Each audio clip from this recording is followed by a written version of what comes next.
Unity of Houston is an inclusive church where we seek to understand and live the teachings of Jesus and other spiritual masters. At Unity, we welcome all people from all spiritual paths and every walk of life. We celebrate the diversity of our city and of our world, and we teach love, tolerance, and oneness, seeking to live in harmony with open minds and open hearts. Wherever you are in your spiritual path, you are always welcome at Unity. Join us and discover that the life of your dreams is already within you. Love is my source, love is my power, love gives me everything I need. So I give thanks for all my blessings, love gives me Now you sing it. God is my source. I need to hear you in the balcony.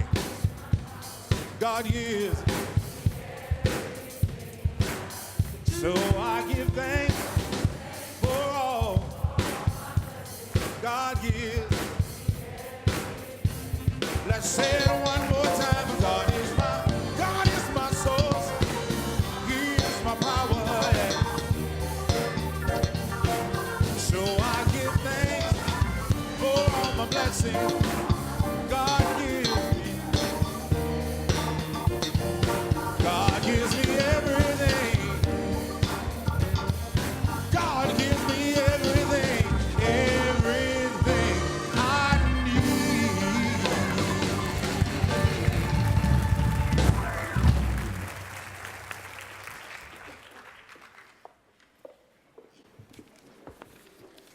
Well, good morning again. And I think that part of the goodbye to Thanksgiving that we just kind of went through, you know, we did the potluck, we did all of that. You had your family, your friends, maybe multiple meals. In my family, we had multiple meals with various sundry individuals and family members. We also started to plan Christmas. And some of you may already have your Christmas lights up. Raise your hand if you already got your tree up and your lights up. Yeah, I was visiting my brother in Angleton, and he is so well known in his community for being that overachiever with Christmas lights, where it's, I mean, every square inch of his territory, of his land in front of his house has lights on it that the joke in the community is that when his lights go on, everyone else's dims a little bit.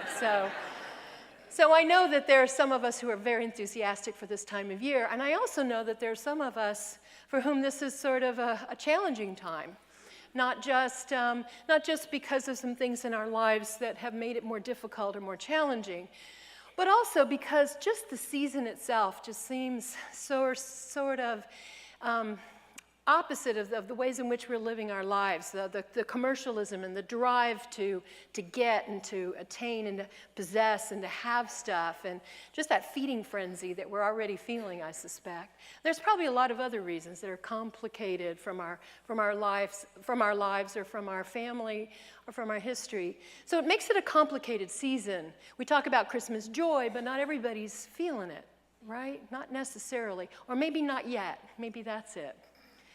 And so today, in observing this Advent season, Advent is really designed to be the time in which we set aside the busyness. We sort of go under the radar of all the busyness of Christmas, and instead we seek out this more reflective opportunity, because that's really what this season is meant to be for our souls. It's a renewal. It's a time when things go darker, shorter, longer nights, shorter days. All of that is really calibrated to invite us into an internal process of reflection. And so as we go into that reflection, there's the opportunity to each week in our Advent experience to focus on a different value, an aspect of this ongoingness, and a way in which we come back into really recognizing what it is that we have come to be and who we truly are.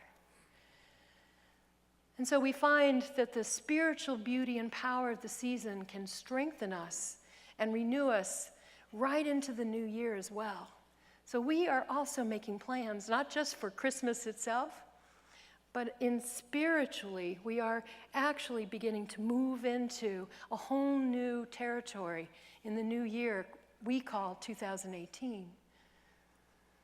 This Sunday, we focus on hope, because the true meaning of hope is really how it is a power that forms the platform for our future. When we have hope, when we see the distant light, when we see light at the end of the tunnel, perhaps, when we see something worth striving for, or something worth creating, or maybe the thing we've been working toward is coming into view, wherever we are in our path, hope is really the strength and the light that we see that draws us into that fulfillment. Because you see, hope is not a thought. It isn't actually even a belief. Hope itself is a deep knowing. It is a focus on the light ahead. With vision, with intention, with creative power, that's what we use to marshal our efforts toward that light, toward that fulfillment, and allow it to lead us there. We co-create our future with the divine. This is what we were made to do. We are perfectly calibrated for it.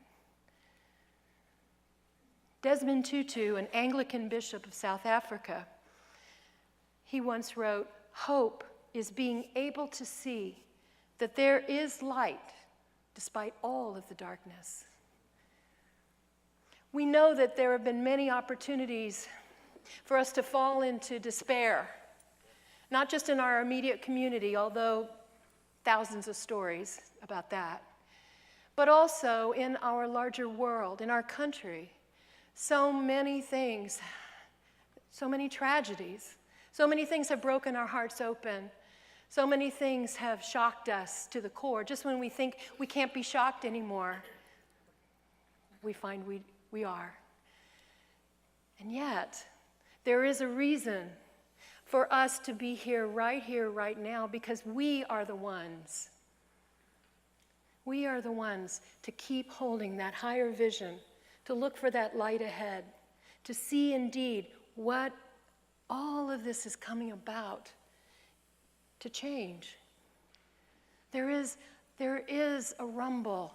There is a change, a vibration underfoot. We can feel it. It scares some of us, but it excites others, because this is a time of great change, and we are the ones bringing it. I have a friend in Father Gregory Boyle, who is a Jesuit priest who has lived for 30 years in Los Angeles helping gang members gain independence and productive lives out of the gang life by getting educated, getting jobs, removing their tattoos, and really just loving and supporting them and teaching them who they really are, not what society has told them they are. And so in this never-ending process of reclaiming their beauty and their glory, he's written a book that tells all the stories of resurrection and transformation. The resurrection that you see in their lives, the transformation that he relays in his own life in witness to them. And so one story today I wanted to share with you. He says, "One day I have 3 homies in my car. I'm headed to give a talk. And while there, they will set up a table and sell homeboy and homegirl merchandise with me. Our banter in the car spans the range of bagging on each other. We laugh a lot, and I'm distracted enough not to notice that the gas tank is on empty. I lean into Jojo, who's the homie occupying shotgun. I said, "Oye, dog, be on the lookout for a gas station." But he doesn't seem to wholly trust my judgment on this. He leans toward the gas gauge and dismisses my call. "You're fine," he says. "Como que I'm fine? I'm on échale, cabrón." So let me say, if you know what that word means, that obviously the Jesuit priest also has a sense of humanity about him. So I'm waving at him now, and I say, "Hello, E means empty." And Jojo looks at me with bona fide shock. E means empty? Well, yeah, What did you think it meant? Enough.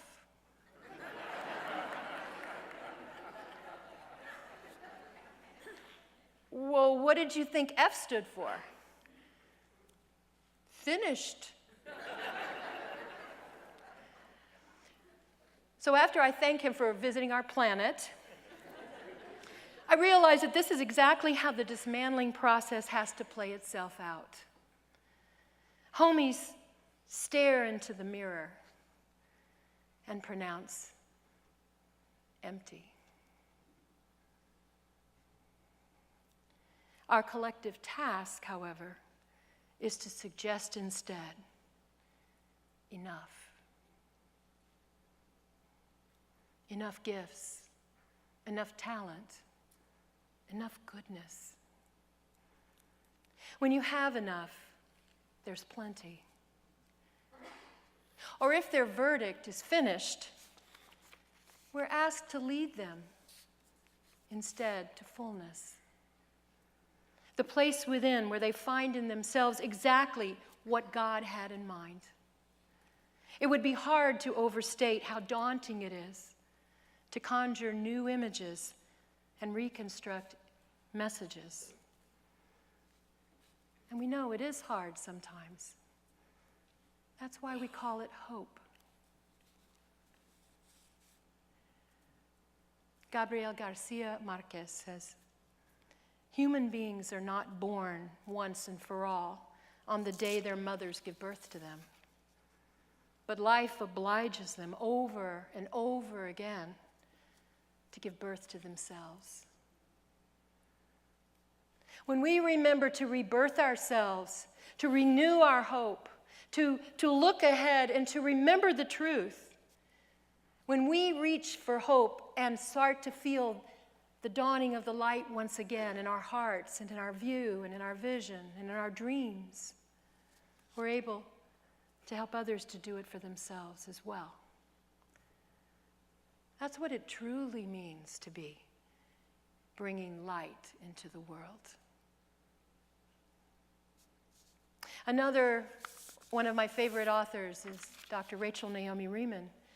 She was trained as a pediatrician, but as her career extended, she became more and more fascinated with recovering the meaning of life through the process that disease gave, the opportunity to go through disease.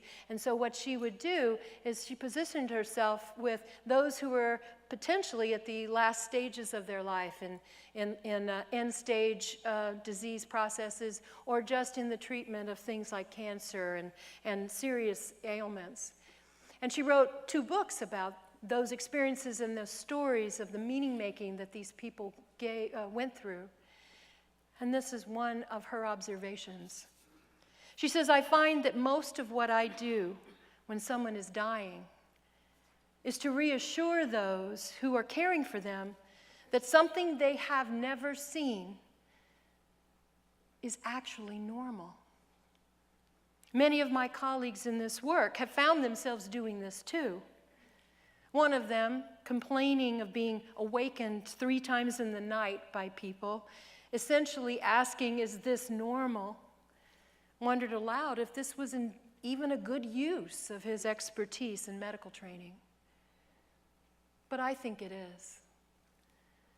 Fear is the friction in all transitions. Our experience has made us familiar with unfamiliar ground to others. What better use for this knowing than to ease fear?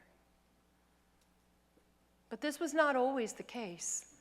When I was much younger and proud to be an expert, I too thought that this role was not a good use of my expertise. It felt like I wasn't doing something important. I hadn't understood the power of knowing life at times like these. The family of one of my patients who died at home wrote a note to me to say what it had meant to be able to call on me when they felt anxious or afraid. They had called me many times. They wrote, So much was strange to us. We would get caught up in worry of whether we were doing this thing right, or if something we observed but didn't understand would have some hidden meaning and become awful and agonizing for Jim. We would get so worried that we were failing Jim in some way that we would just freeze up. But over and over, you kept telling us that what was happening was normal and that we were doing fine. Jim died peacefully in our home yesterday. My daughters were there, and our granddaughters too. Because you made it normal, we could make it holy.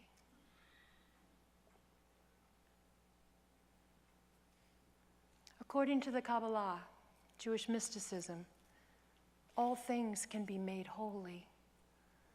Buried in the mundane and even the most difficult is a spark of God that invests life in all of life's experiences. The light in the world is rarely obvious on the surface of things, and perhaps at the most profound level of service, we find ourselves able to help others uncover this light, to find in the most challenging and painful of experiences a blessing and a source of strength.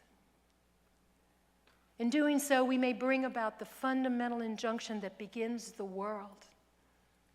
Let there be light. And create for ourselves and others a place of refuge in the darkness. Barbara Kingsolver, an author, wrote, "The very least you can do in your life is to figure out what to hope for. And the most you can do is to live inside that hope." The very seed of hope has been planted within us as divinity, that spark of God within. We are the bearers of the hope of the world. We are enough. We are the fullness of humanity. We bear the light so others may see. Let us reflect on this week as we move through our busy Christmas season, the opportunity to remember what we heard at the outset of our recognition of Advent today. Christ in you, the hope of glory. God bless you all. Thank you for watching this message today. I'd like to invite you to join us in person here on campus at Unity of Houston for Sunday morning or Wednesday evening services. If you can't be with us here on our campus, you can still join us live on Facebook or on our website, unityhouston.org, Sunday mornings at 11 a.m. Central.